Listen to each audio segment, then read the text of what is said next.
Hotel রেস্তোরাঁ নয়, ঘরেই তৈরি করুন ঘরোয়া উপকরণ দিয়ে এই ক্রিমি দারুণ paneer recipe. Hello everyone, cooking with mom চ্যানেলে আপনাদের সকলকে স্বাগত জানাই। আজকে তৈরি হবে পনির মাখনি, তা আবার ঘরে থাকা জিনিস দিয়ে। কিন্তু আমি এডিটিং করিনি, আজকে যেভাবে রান্না করেছি ঠিক সেইভাবেই দেখিয়েছি। প্রথমেই 1 চামচ মতন তেল নিয়ে তাতে আদা কুচি আর কিছু টমেটো কুচি দিয়ে দিলাম। টমেটো কুচি করা হয়নি, স্লাইস করে দেওয়া হয়েছে আর কি।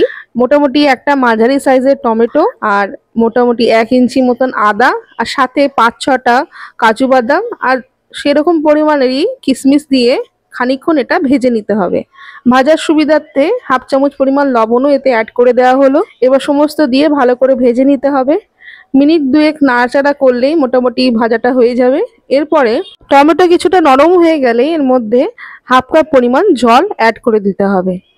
জলটা দেখে শুনে দেবেন, যদি দেখছেন মশলার পরিমাণ বেশি তাহলে একটু বেশি পরিমাণেও দিতে হয়। মোটামুটি যে মশলাটা সেদ্ধ হতে যতটুকু জল লাগে সেটুকুই জল দেবেন। দিয়ে খানিকক্ষণ নাড়াচাড়া করে এটা হতে দিতে হলো। মোটামুটি একটু পরেই, ওই 2-3 মিনিট পরেই মোটামুটি এটাকে ঠান্ডা হতে দেওয়া হয়ে গেছে। এরপরে এটাকে পেস্ট বানিয়ে নেওয়া হলো।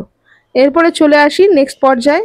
ওই একই তেলের মধ্যে কিছু পনিরও ভেজে নেওয়া হলো। পনিরগুলোকে দিয়ে হাই ফ্লেমে খানিকক্ষণ উল্টে পাল্টে নিলে কিন্তু পনিরটা রেডি হয়ে যাবে। পনির ভাজা আর কিছু দেখালাম না। পনিরের সাইজও আপনারা আপনাদের মতন করে বড় ছোট যেমন ইচ্ছে কেটে নিতে পারেন। আমরা একটু ছোট সাইজ করে নিয়েছিলাম। এরপরে যে তেলটা বেঁচে আছে তার মধ্যেই গোটা গরম মশলা ফোড়ন দেওয়া হলো। ফোড়ন দিয়েই এটা ধনে এবং জিরে একসাথে আমরা জল দিয়ে একটু পেস্ট করে দিয়েছিলাম, সেটাকেই দিয়ে দেওয়া হলো। আর সাথে দেওয়া হলো হলুদ গুঁড়ো আর লঙ্কা গুঁড়ো। বেসিক মশলাই, খুব বেশি এদিক ওদিকের মশলা নেই, সুতরাং যেগুলো ঘরোয়া মশলা থাকে সেটা দিয়ে রান্নাটা তৈরি হচ্ছে। গ্যাসের ফ্লেমটা মিডিয়াম থেকে লো রেখে ভালো করে জিরে আর ধনেটাকে ভালো করে ভেজে নিতে হবে। চাইলে একটু জলও দিতে পারেন যদি পুড়ে না যায়, সেই দিকে লক্ষ্য রাখতে হবে। দেখুন মশলা ভাজা হয়ে গেছে, মশলার থেকে তেল ছেড়ে দিয়েছে। এখন যে পেস্টটা বানিয়েছিলাম সেই পেস্টটাই ঢেলে দেওয়া হলো। এরপরে কিন্তু বেশিক্ষণ নাড়াচাড়া নয়, হালকা হাতে একটুখানি নাড়াচাড়া করার পরেই আগের থেকে ভেজে রাখা পনিরগুলোকে তার মধ্যে দিয়ে দিতে হয়। আপনারা চাইলে এতে ক্যাপসিকাম অ্যাড করতে পারেন, তবে আমি ক্যাপসিকাম দিয়ে করিনি। যদি ক্যাপসিকাম দিয়ে করে থাকেন তাহলে কিন্তু স্বাদটা খুব ভালো হবে। এরপরে ওই মশলা দেওয়া জলটাই মোটামুটি 1 কাপ পরিমাণ দেওয়া হলো।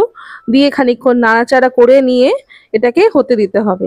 মিনিট 2 হাই ফ্লেমে রাখার পর যখন দেখবেন এরকম বলয় চলে এসছে, তখন তার মধ্যে কস্তুরি মেথি পাতা দিয়ে খানিকক্ষণ নাড়াচাড়া করে আবারও রান্নাটা হতে দিতে হবে। এরপর আরও 2-3 মিনিটের অপেক্ষা, তারপরে দেখবেন মোটামুটি রান্না রেডি। এর মধ্যে এবার গরম মশলা ছড়িয়ে দিয়ে আর একটা কিউব বাটার উপর থেকে ছড়িয়ে দিয়ে গরম গরম পরিবেশন করুন এই পনির মাখনি। দারুণ খেতে হয়, বড় থেকে বাচ্চা সবারই কিন্তু এই জিনিসটা খুবই ভালো লাগবে। বাচ্চাদের দিলে একটু ঝালটা কম দেবেন, যদিও ঝাল সেরকম বোঝাই যায়নি, কারণ একটু মিষ্টির ভাবটাই একটু বেশি ছিল। যাই হোক, রান্না আমাদের রেডি। কেমন লাগলো আজকের রেসিপি আমাকে জানাতে ভুলবেন না। আর যদি ট্রাই করে থাকেন আমাকে জানাতে সেটাও ভুলবেন না। কিন্তু ফিরে আসবো নতুন রান্না নিয়ে।